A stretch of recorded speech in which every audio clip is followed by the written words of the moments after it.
Like notes to the hourglass, these are the songs of our lives.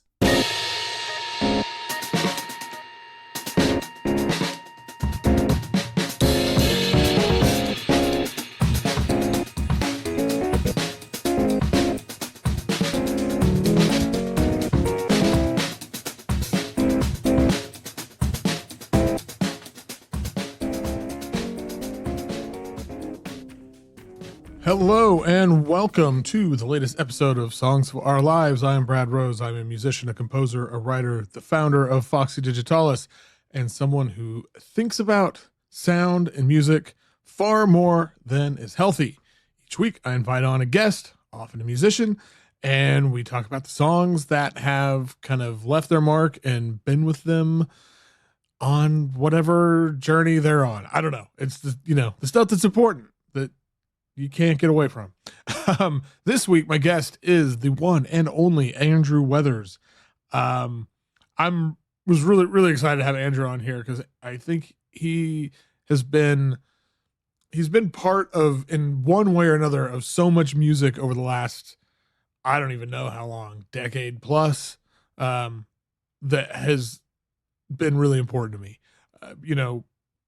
Beyond like his own music and his own projects, his solo stuff, his duo with Gretchen Korsmo, Windtide, which I love that stuff.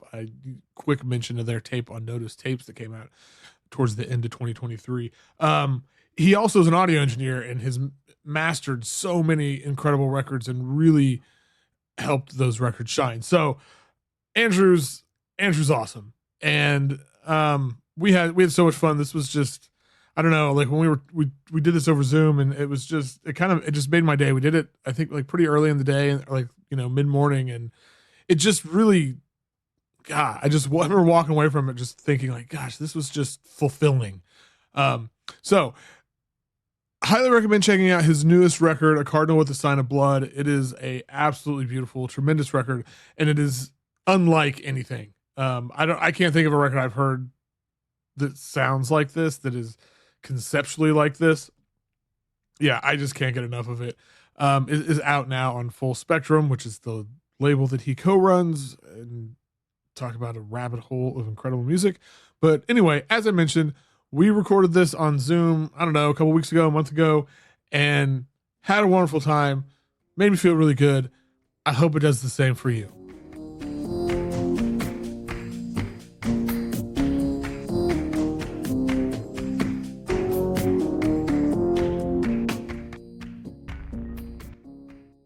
My guest today is a musician, a songwriter, and has genuinely probably mastered, I don't know, 653 of my favorite records of the last decade. So, welcome to the show, Andrew Weathers. Yeah, thanks, man. Okay, so before we get into this, like I said, I want to talk about the new record, A Cardinal with a Sign of Blood. I know you've talked about how like this record is sort of one of the most important records to you that you've ever made, and I'm just curious if you could talk about that a little bit. Like what about this record has really? I know that they all mean a lot, right? All our records are our children or whatever, but what is it about this one? I think it happened to hit a bunch of really different things where it is it's a record that is about like my family and specifically my dad that I was working on. I was working on it while he was like extremely ill, and then I finished it after he passed away. And so that timing was important in terms of just like being able to conceive of something huge in my life. And we all use music to kind of like cope with things and try to understand the world around us. And this record's different. And just from a creative standpoint, like I think I made this record in a really different way from anything else that I've made, and it was a really satisfying creative process that I think resulted in some music that honestly, like, I don't know of anybody making music like this. I don't know if music like this exists, and um, even for myself, it just was an entirely different thing. So it just happened to hit some important life milestones, I think. And I think it comes across on the record, and it's just something that I'm pretty proud of, and is the first. I've released some LPs under my old Andrew Weathers Ensemble moniker, but this is the first LP that I've released under just my own name, and that's it's like that. We all know records are like an investment of time and money, and like that's the intention. It's like this is something that was worth spending a lot of money on, trying to do the best in the best possible way. And so I hope that comes across. But yeah, that's kind of the brunt of it. Yeah, no, I mean, that makes a lot of sense. Yeah, I was really intrigued, because there's a lot of talk about tapes that your father made. I mean, I guess the answer to this is yes, but so was he documenting stuff like that, like all the time? It's really funny. There were a lot of just like random answering machine tapes and like things like that I was drawing from, and that was a lot of the kind of more found sound elements, where it would just be this weird recording of like room sound or whatever. But there was also this stack of, it was like 1/4-inch reel to reel that obviously was from when my dad was a kid, and I don't know why he would have had this thing. Like, I don't know who gave it to him, but just judging by like the time frame of things, I think it was when he was 12 or 13, and that was, I think, where the most interesting things came from, where he was kind of recording. It sounded like dinner parties, and then recording like conversations that his sister, my aunt, was having like on the phone. And you can just see a kid just like putting a microphone under the door or whatever. But then there were also one tape in particular was his recording of him and his friend John McKeithen kind of having this experience where they, were seeing UFOs and kind of communicating with aliens in this way that kids do, and like running around the neighborhood. And that was, that story of that childhood experience was something that my dad told me his whole life. Wow. That's so cool. Did you have any idea about, I mean, like, how did you find this stuff, or did you have any idea like he had made these recordings or anything until? No, I had no idea. It's kind of like, my folks both retired, and my mom has been going through like simultaneously doing a bunch of like family genealogy stuff, and also just going through boxes and boxes of photos and like just memorabilia boxes. And she basically just handed me a stack of like reel tapes and cassette tapes and all these things, and she was like, I think you can deal with this. Can you digitize all of this for me? And of course I wasn't intending to like make a record out of it, but I was just going through these tapes for my mom so she could have a record of these and throw away the physical tape and clean up her house a little bit. And I did enough of those tapes, and I started just like pulling out chunks as I went. And I was like, this is kind of an interesting sound. Like, this thing is weird.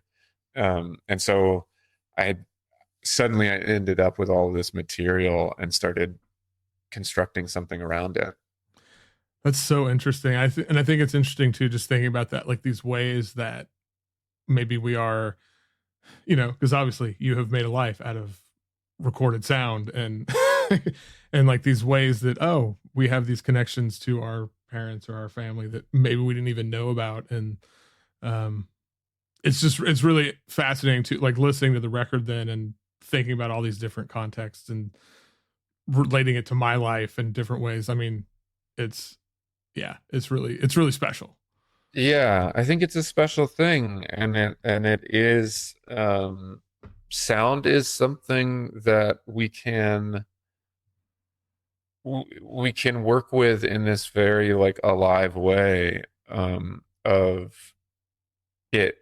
We have this sound like playback, and for those moments we can kind of like reach into the past or reach into our own memory or whatever. And that's kind of thinking about sound in that way as like some form of time travel was why there's a couple pieces on the record that are duets, and those are recordings of my dad just like practicing clarinet or piano or whatever as a kid, that I kind of manipulated those recordings and then played them back using my grandfather, my dad's dad, his old violin as kind of a speaker and a resonator. And so I was improvising guitar along with that. And so trying to just make this this kind of density of memory for myself, where I'm listening to my family. And it was kind of intense to do just at my studio, just Sure. working with this stuff. Yeah, I mean, it's interesting in that way. Like sound is this, I mean, it is a way of time traveling, because it's like a way of being in the room with that person and communicating in a way, even like across. It's so cool. That's amazing. Yeah, and I think it's like that's kind of, that aspect of sound is kind of what to me this whole Songs of Our Lives feels like. Absolutely. Is that like we have these kind of vectors to engage with really dense memory and like sense of self. And it's, songs are one thing, but we also have like soundscape and found sound to do this. And that's kind of, that's largely the intention of the record. Yeah, no, that's absolutely. I mean, that's doing these episodes. It becomes less about the songs, and it's amazing how you get to know somebody just by, talking about these songs. So, well, I guess that is the perfect segue to get into this. So, to start, what is the first song that you remember? The first, I was thinking about this, and first memories are really funny. I can't remember a specific time of hearing this song, but my mom loves Motown music, like that I think is like her favorite music of all time. Nice. And so obviously the Temptations, My Girl, is like maybe I'm sure this is debatable by people who are more deep into it, but that's like kind of the pinnacle of that music. And it's a song that I remember just being around me all the time and having these focused moments of, that song coming on somewhere and my mom just like reacting like, oh, hell yes. So like this is it. And kind of experiencing that. Those are my first memories of experiencing like deep love of music and seeing like what the value of this is in our lives. And it's a brilliant song, of course. I mean, like what a banger to be your earliest memory. Yeah, that's cool. Yeah, I always think it's interesting too. Like early memories are a really interesting thing, and I think for a lot of us, they're often very, for obvious reasons, closely associated to our parents. Like, for me, it's like Beach Boys and Bob Dylan records, and it's the same. And they still, like, even those songs, even though it's not necessarily something I put on all the time, listen to all the time. It's like anytime I hear one of those songs, it's like it has this. I have this reaction that I can't control in a way, and it's really cool. I mean, it's huge to kind of live with this music is really an amazing thing, because like the Beach Boys are huge in my life too. That was some of my folks' favorite music, and that was like early music that I also kind of started to adopt as my own. Yeah, same. Well, that's cool. Well, I guess thinking about the emotion of it all, what is the song that often makes you cry, or at least if it doesn't make you actually cry, it makes you feel, that feeling? Yeah. It's like, these days it doesn't take much to make me cry. So music especially, but I think, do you know this band Oscar? I don't. It's funny. Because I made notes about all these things, and it's like I don't know this band, but I know, like, I don't know what our age difference is. But it's like it's like the bands that were, I don't know, 5 years before this that were doing this. It's like I have that same experience. So it's like I hadn't heard this, but I felt it.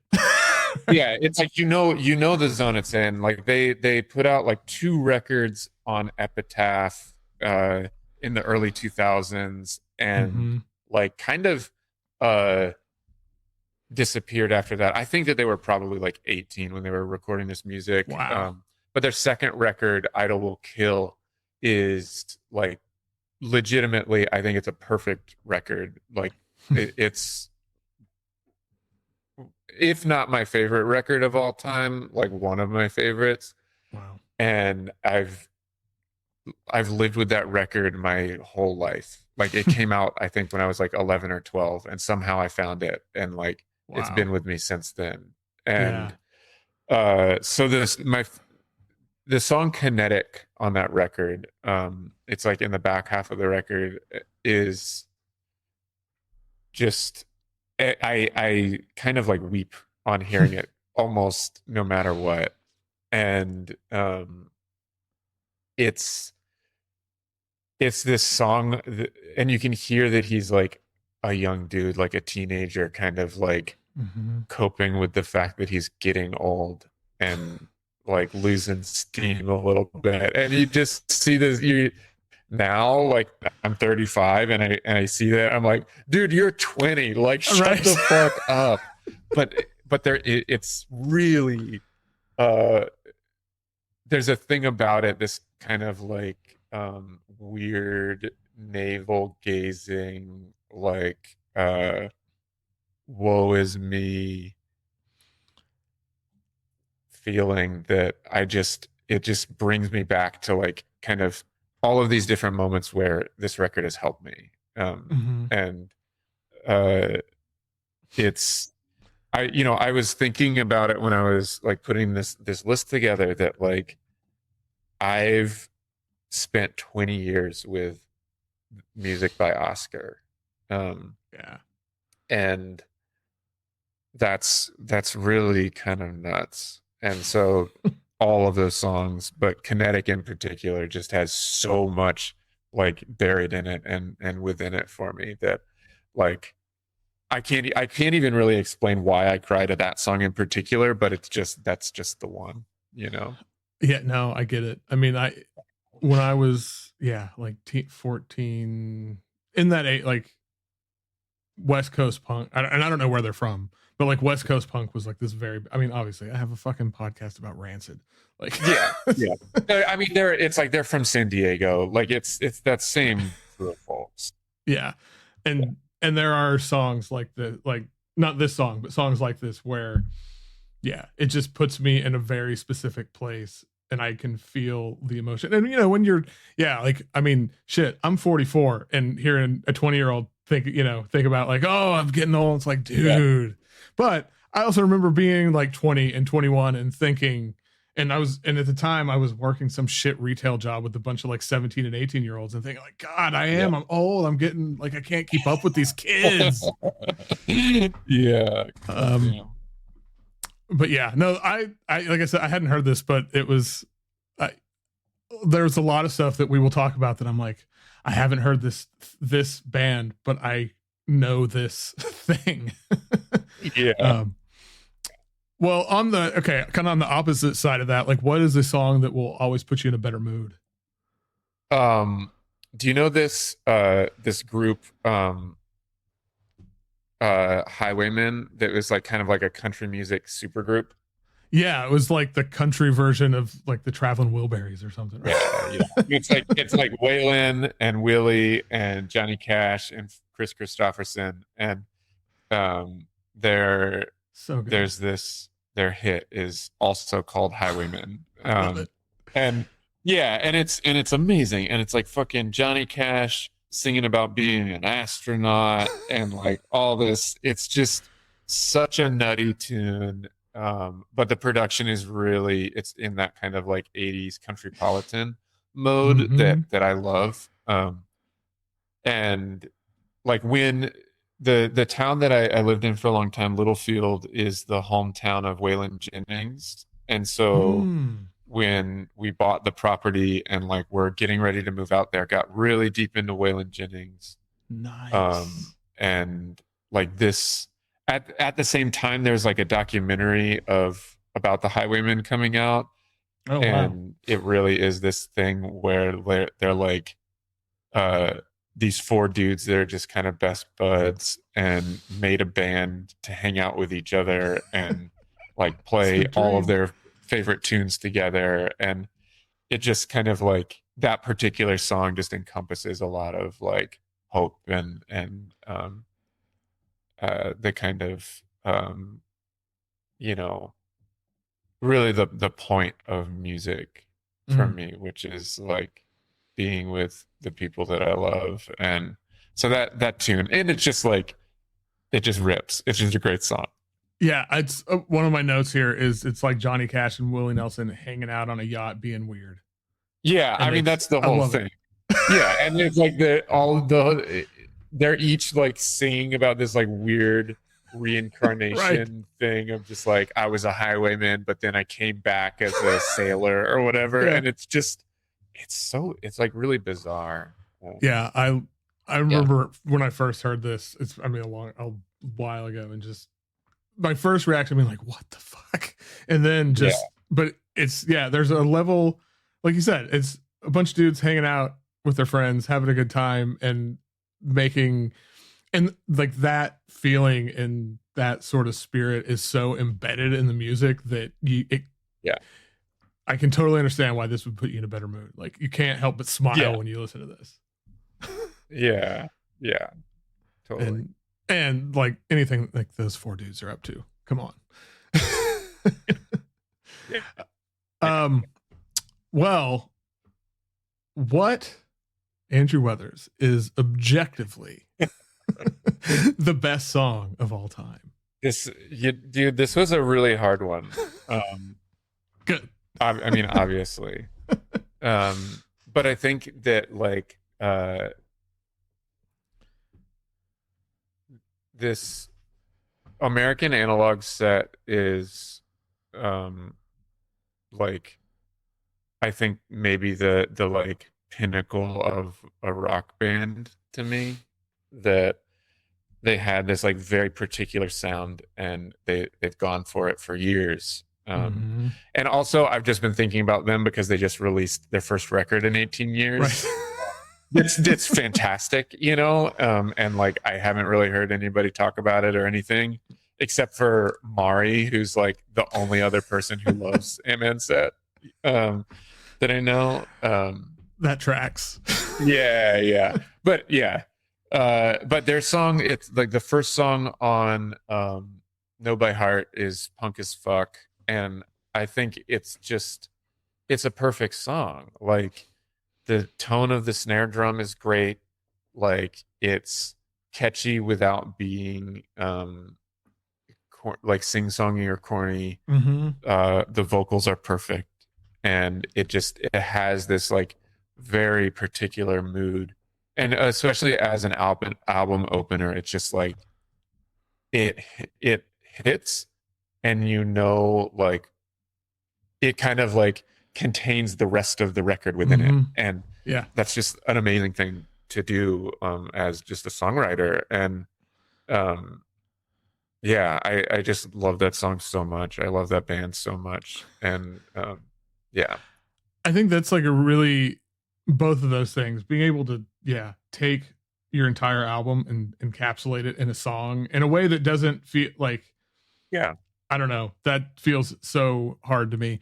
And but also what you were saying about how it's like so catchy but it's not corny, like walking that line, like to be as catchy as this is, like there's songs that are catchy and like corniness doesn't even enter into it, but like there's a level of catchiness that it's almost always corny. Right. I feel like this song gets there without the corn. I don't know how they do it. It doesn't feel like it's possible to do, but the whole Amen set thing doesn't seem possible, where it's so focused that it kind of to me it reads a lot like the first Velvet Underground record, where it's just this like weirdly primordial music that just it feels like it's always been there, and that it is totally effortless and just existed, and the band just kind of like pulled it out of the air for us and is now doing it.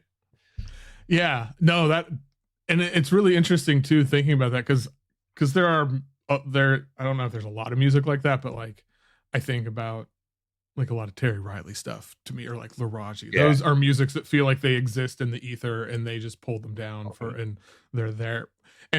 But this kind of music, to have that feeling again, it seems impossible. Totally. And I think I'm convinced that like that feeling comes from like Amen Set's like willingness to be repetitive, where there's so many sections on all their records where they're just like grooving on a thing, and you just sit with it, and it's great. It's perfect. Yeah, and I think they're also one of those bands that, and this is something I think about a lot, like when you hear something of theirs, whether it's their stuff that just came out or their, like, it's them, and and it's like their sound is their sound, and it's not, some bands it's like you got an album come out and then 2 years later here's your next album that sounds totally different, it's this totally other thing, and then which do what you want, either thing is great. I always use Phil Neblock as an example. He's done the same thing for 60 years and he's the best to ever do it. But I feel like they're kind of in that vein where it's like they have their thing and they are just so good at it, and they're just constantly refining that thing. And well, and it's weird, like I could just not be aware, but I don't feel like anyone has glommed on to their thing and tried to make like, oh, we should start a band that sounds like Amen Set or whatever. Because I don't know how you'd even do that. Yeah, I mean, maybe people have tried and then quickly realize, oh, this is this is a no-go. Well, I think that that is an answer I never would have seen coming, but I love it, and that's why I love it's great. Okay, well, let's move on from the greatest song ever written to a song what's a song you used to love but now it's a bit not so great. Well, I mean, it's funny because it's like I still kind of love it, but I hear this song and just it's really embarrassing. But the band Under Oath for a long time was one of my favorites in high school. And they're like the single on, I guess what was their blow up album, They're Only Chasing Safety, was Reinventing Your Exit. And it's just like kind of the like quintessential like early aughts mainstream screamo song. It's like it's catchy. There's a guy singing like too high in his range. There's another guy screaming a lot, and like they're all wearing like very tight pants. And it's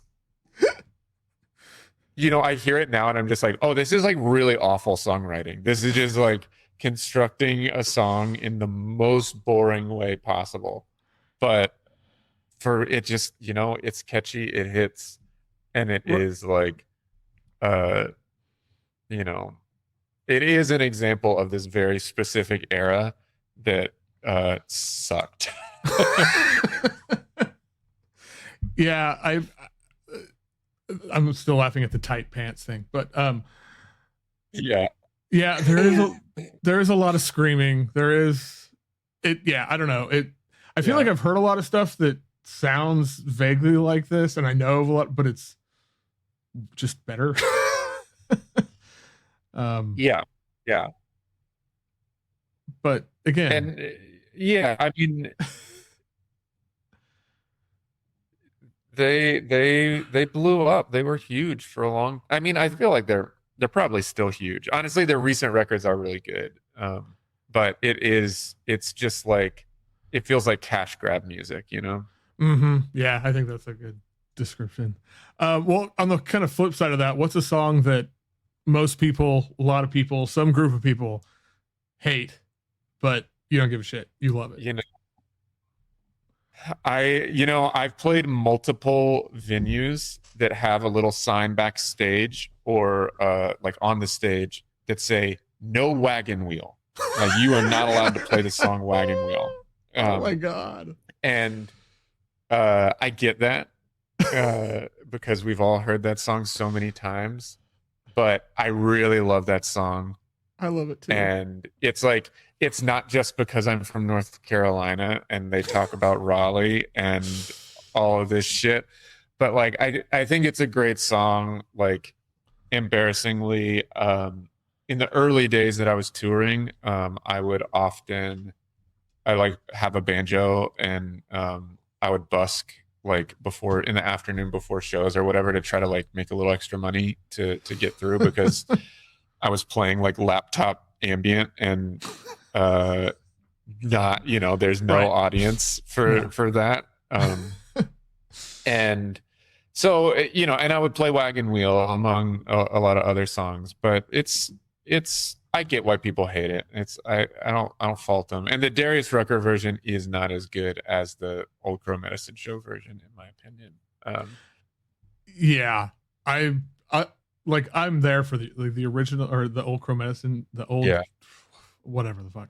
I love it too. I'm with you. Like I get it, but I love it. And isn't like the story of it somewhere like where it was like part of it like was written, I don't know, long time ago. Then it was like 25 years later they recorded the rest of it or some crazy. I don't know. I swear. Yeah, I think like the chorus is like an unrecorded Bob Dylan song or something like. There is some. I don't know exactly, but there is some story to it. Yeah. Well, if I ever get you up to Tulsa, then put Wagon Wheel in the set and I'll yeah. Oh man. Okay. Well, do you think of yourself as a romantic? It's like maybe. Yeah. That is one of those things where like I think there are like maybe like 6 people on the earth who would say that I'm a romantic, and the rest of the people on the earth would never know. I relate to that very much. Yes. Yeah, which probably is like it's for the best that it's that way. Right. But, well, so on that note, what do you think is the most romantic song? This one I had a hard time with because it's like there is this thing of just like how we think of romantic music as being like like Sade or something like that. And like I love R&B and I love music like that. And there is like a really like wonderful sense of romance to that music. But ultimately I kind of felt like there's a Smog song called Truth Serum that I think is really sweet and like it has been in my life as like a romantic marker. And it's, I think it has this really beautiful kind of like quietude and delicacy that feels like it doesn't feel like hot, but it feels like really quiet romance in a way that I relate to and really love.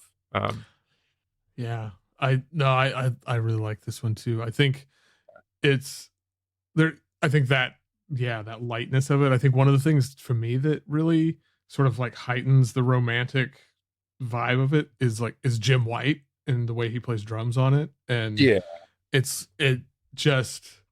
kind of focuses all that energy or something. And then just, I'm a sucker for a duet like this with like get Callahan and shit. I can't remember who the other vocalist is now. But yeah, it's what a song. Yeah, it's a really beautiful song. And I think that like kind of kicker of like, honey, I love you and that's all you need to know is just like huge, just pretty crushing. Yeah, it is. It's great choice.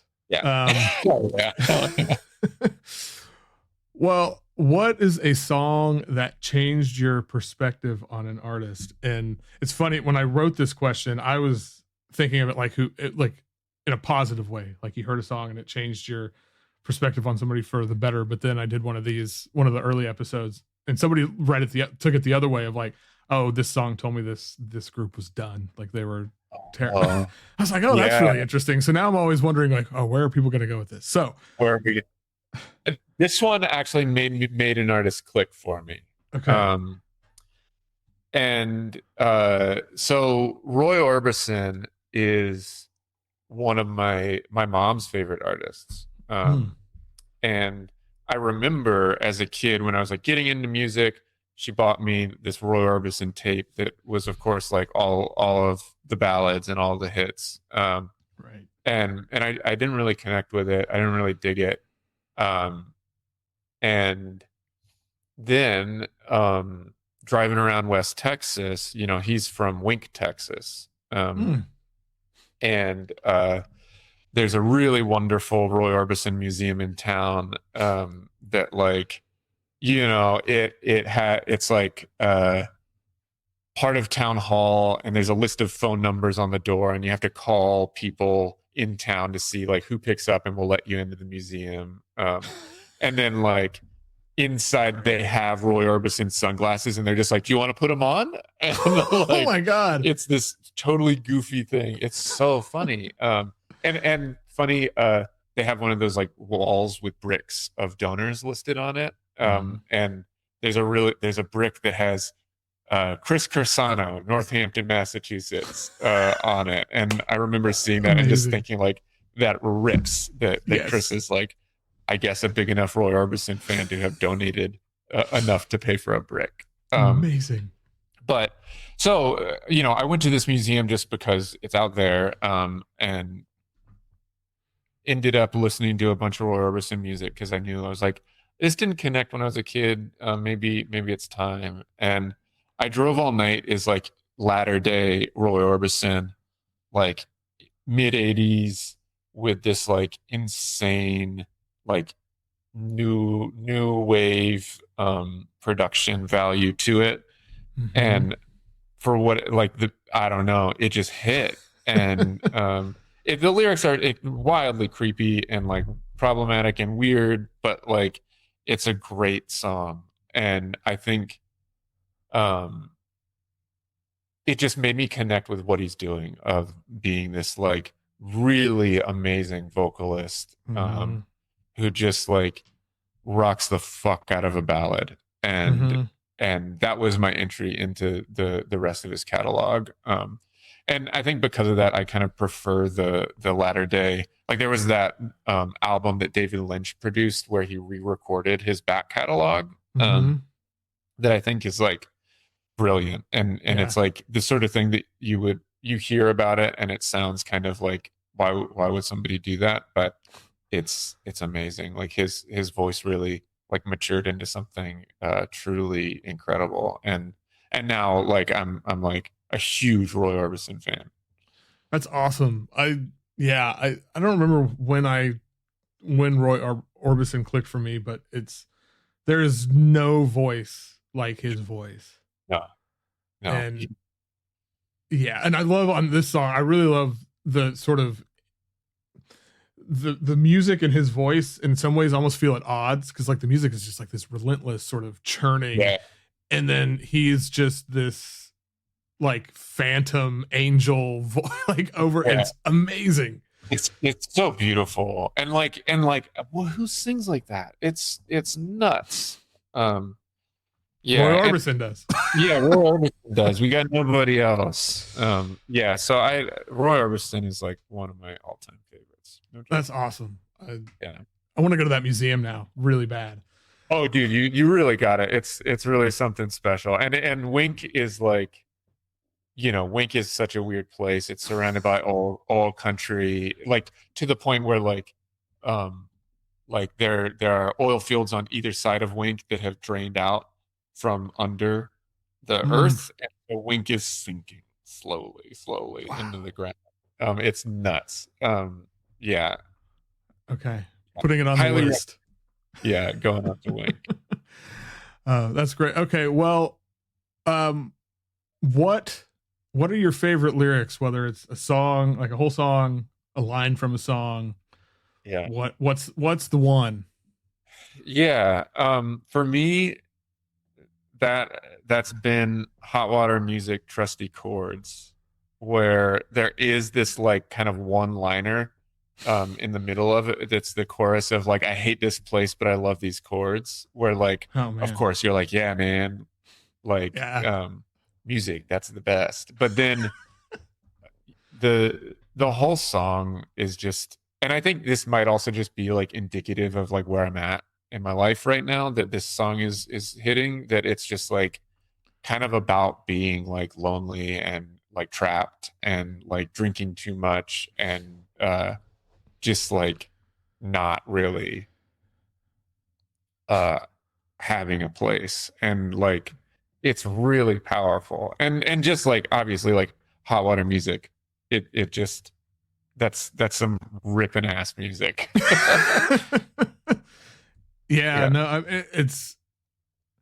It's always like when you're in those places, because we've all been in those places, like not specific, but like having, I don't know, I mean, and it's like almost cliche to not, it's like, but it's stuff like this makes you feel, it's like, okay, it's like, it's not just me, like I'm not like it makes you feel less alone. And again, it's like a cliche cheesy thing, but it's legit, it's like so real. And it's always interesting too, like because I have songs like that where it was like, if I don't know, it's certain parts of my life, like those songs were the songs I needed, and then they became just these sort of, like Mount Rushmore songs for me or whatever. And it's something that people, you talk about it, people are like, what?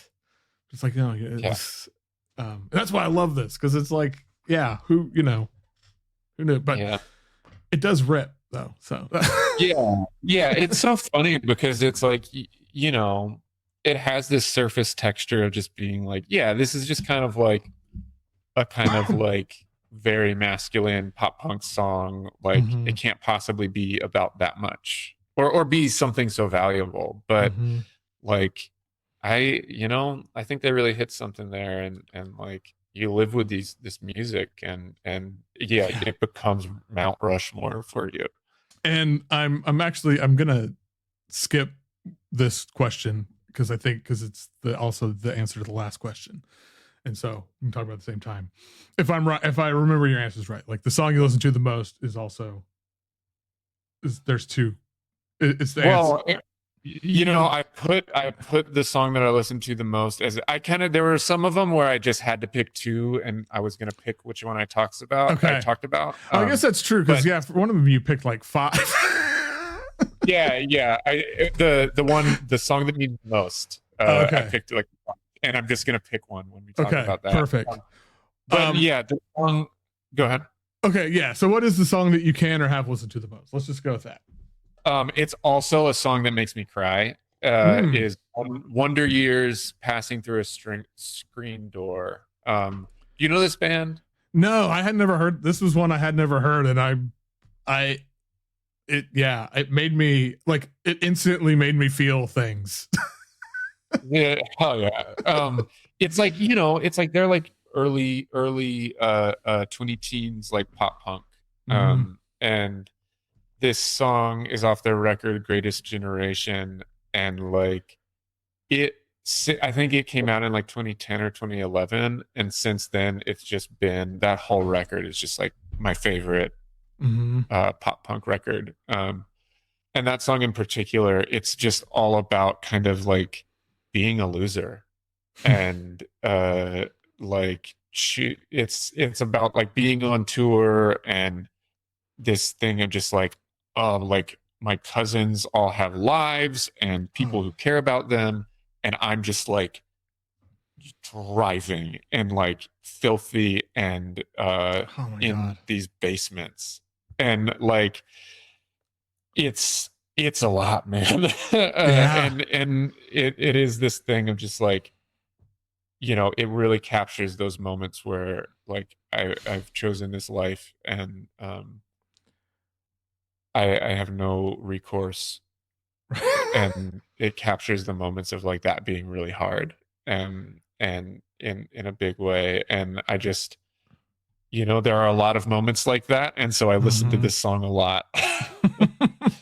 Yeah, no, I mean, I relate to that. So I mean, yeah, I'm sure a lot of people listening to this relate to that, because I'm the same way. It's like, my sister is, she's like a nurse practitioner and has this amazing, and I think, and I'm in this weird place where, and so as we're recording this, it's the beginning of November. This will probably come out in a month, but like, I just have this exhibition at the biggest museum in town, which is the first time I feel like most of my family are like, oh my God, you're like a real, like so like now I'm suddenly legit, at least for this minute. Right. And that's so like, it feels really good, but it's also, but fuck, man, I've been like this other, like for 30 years, I've been killing myself.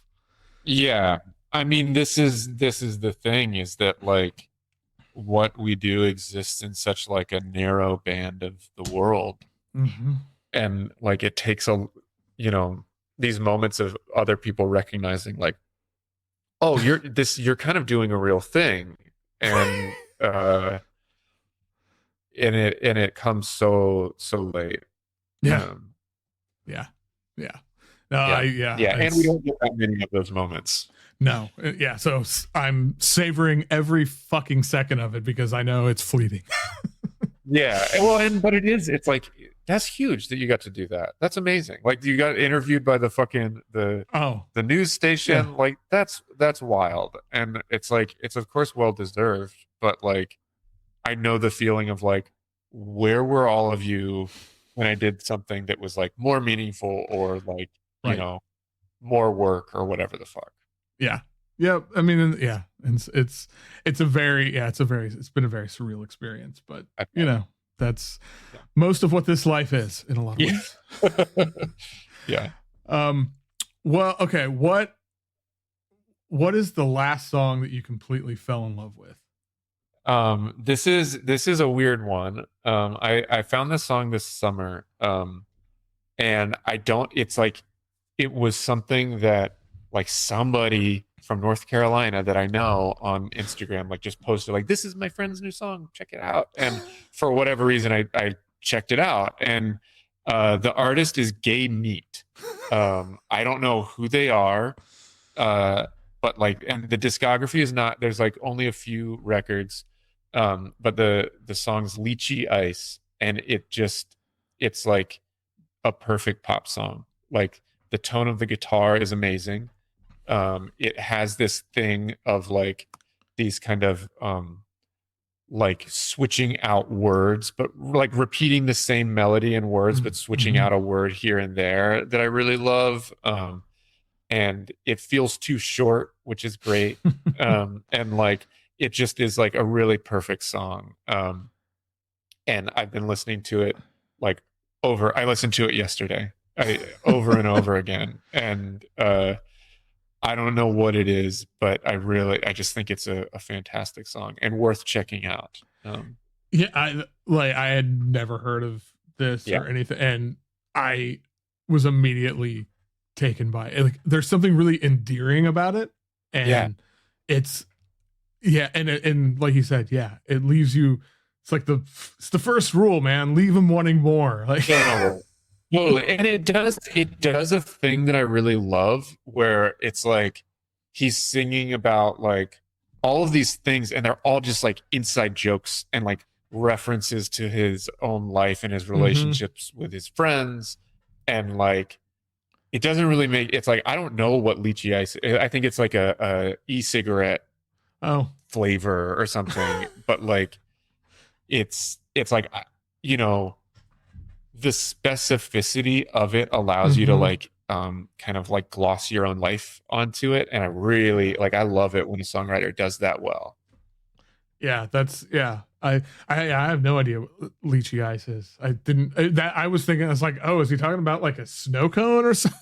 Because that's well, if you watch the music video, there's like one little moment where he has like, it's like a close-up on like, it looks like a vape pen or something that says lychee ice, and I was like, oh, I guess that's what that is. That's great. I love it. Yeah, it's so funny. Funny. I'm really glad that you put this on. I'm very happy to have this song in my life, and so I hope more people check it out. Okay, well, we're in the home stretch here, into the two big questions. So, Andrew Weathers, what is the song that means the most to you? Oh yeah, you know, I put a lot on here. And it's hard to pick, and I'm like, I want to talk about them all, but I think there's this artist Hiroshi Sato who is kind of like, I think he's a little more well known now than when I found this music. He was kind of like Japanese city music, 80s and 90s. There's a song called Blue and Moody Music that I just really love. And it was something that I found on a blog somewhere years ago, and it just like lived on my phone forever and ever. And like I listened to it a lot, like driving around Southern California, at a very like formative period that I think just like shaped my entire life.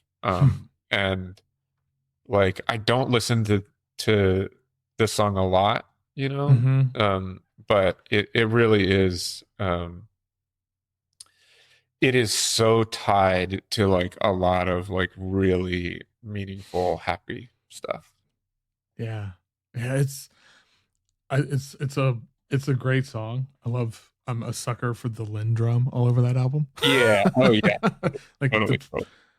But yeah, that's cool. I mean, I don't have a whole lot to say about the songs, because I really love it, but I love, again, we all have songs like that where it's like there's this, you know, these formative periods of our lives where there was like one or two songs that are so like embody that, and it's always really interesting to revisit those things. And I don't know, like for me, I can use those things, especially like when I'm in a rough place. It's like, okay, let me put this on as a sort of reminder that it wasn't always this fucked.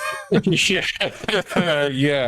That it's like, no, man, like there have been good times, and like to have music that is so attached to those good times is really helpful and powerful. It's always interesting to me too. Like I think, you know, kind of going back to what we were talking about, you know, like our families and stuff, and people be like, what the fuck is it you do? I don't understand. But how, like, for some people, and this isn't a judgment call at all, but just like music isn't that big of a deal, and they don't have those things. And I always think about that of like, God, I can't even imagine like where where people look at me like, my sister or brother-in-law look at me like you're an alien. It's the same thing the other way around. Yeah, totally. Yeah, I mean, these things, it's I don't know how anybody remembers anything without music. It's like that's the biggest trigger for me, to just like think about, oh, like this shit happened. Yeah, that's a really good point. I mean, so many of my memories are tied to yeah. Well, to wrap this all up, Andrew Weathers, thank you for doing this and being so open and honest. But what is your, at least at this moment in time, what is your favorite song? The song Merit by the band The Progress. The Progress were like a New Jersey pop punk band. Now the lead guy in that band does a thing called Into It Over It, which I think is pretty well known. But the song Merit is like, I especially in pop punk, I have a no slow songs rule that like I don't think anybody like, if you're a pop punk band, never write a slow song unless you are The Progress. And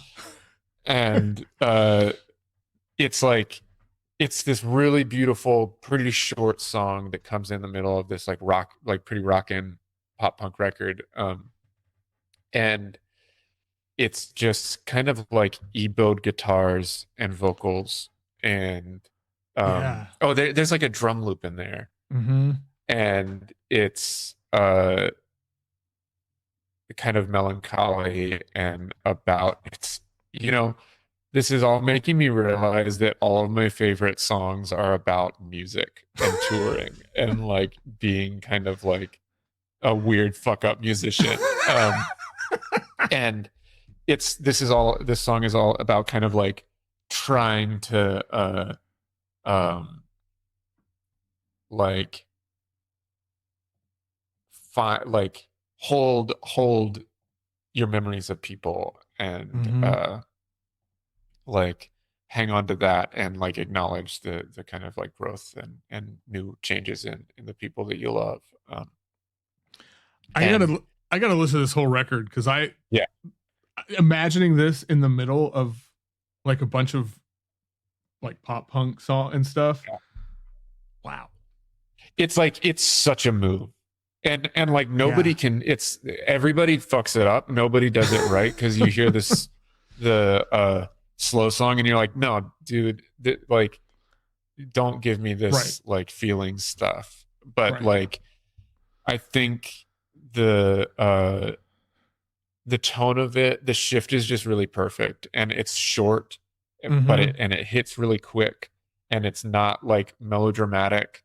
It is just like this. It's just a feeling, and it's really wonderful, and like I think a song, it's like that song has been with me since high school, and The Progress are like a band that I've come back to over and over again, and like it doesn't really get old. Like that, the record Merit is just amazing, and it's cool. I think that's the standout song for me because it's so different, and like it shows this kind of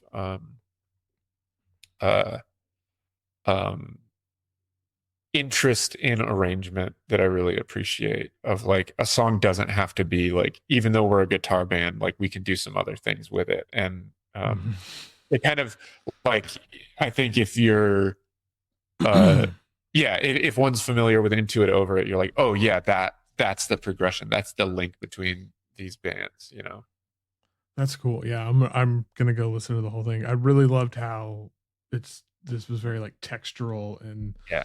like it.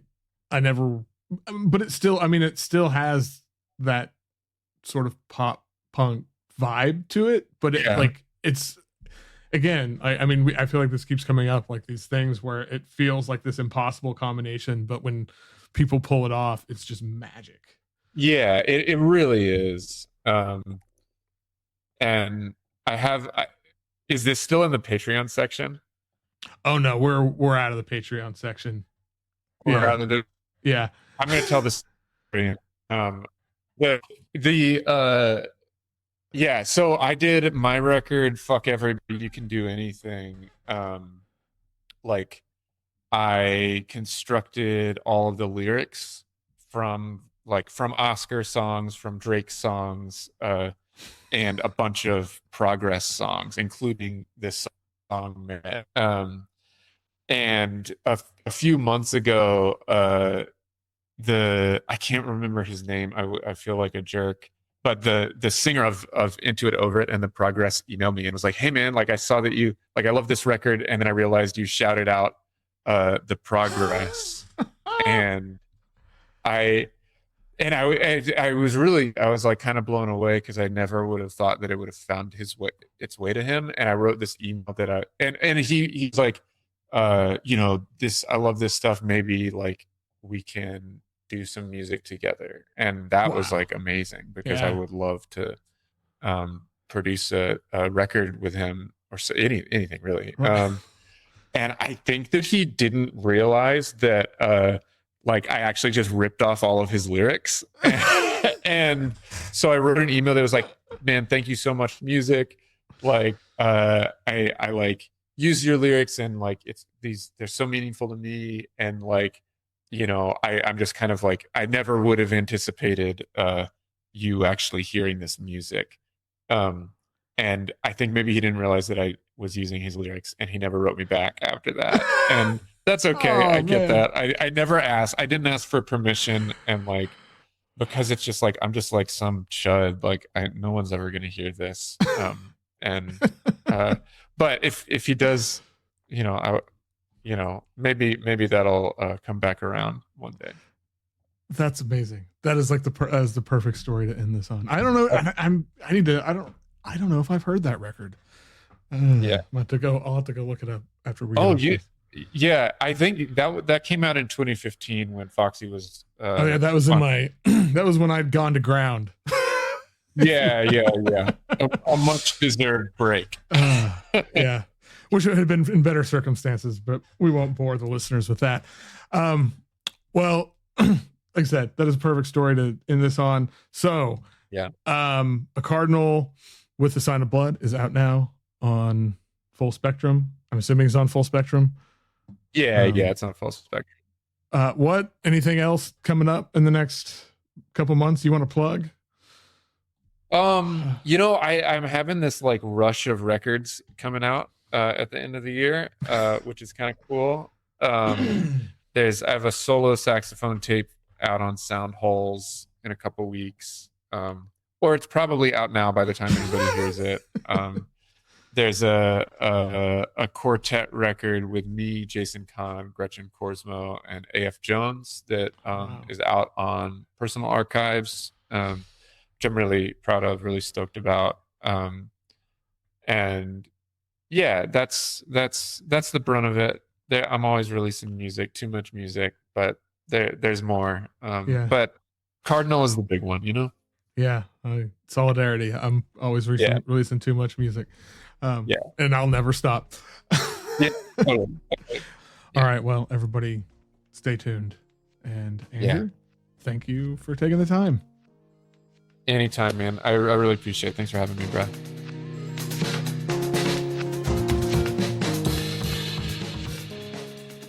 Once again, thank you to Andrew Weathers for hanging out, talking about some songs. It was awesome. You got to hear Cardinal with the Sign of Blood. Check out his website. He's got like he said, he's got so many things coming out. Full Spectrum. All those links are in the show notes. There is a link to all of his picks in the show notes as well, which it is a pretty damn fun little mix. And yeah, that's it for this week. Thanks as always for listening. You can support Songs of Our Lives and Foxy Digitalis on Patreon, patreon.com/Foxy Digitalis. You get an extra section for each episode. You get them a week early, plus a bunch of other stuff. And, you know, if you don't want to throw any money at that and join the Patreon, which is, you know, totally understandable, at least take some of that money and maybe go buy one of Andrew's records.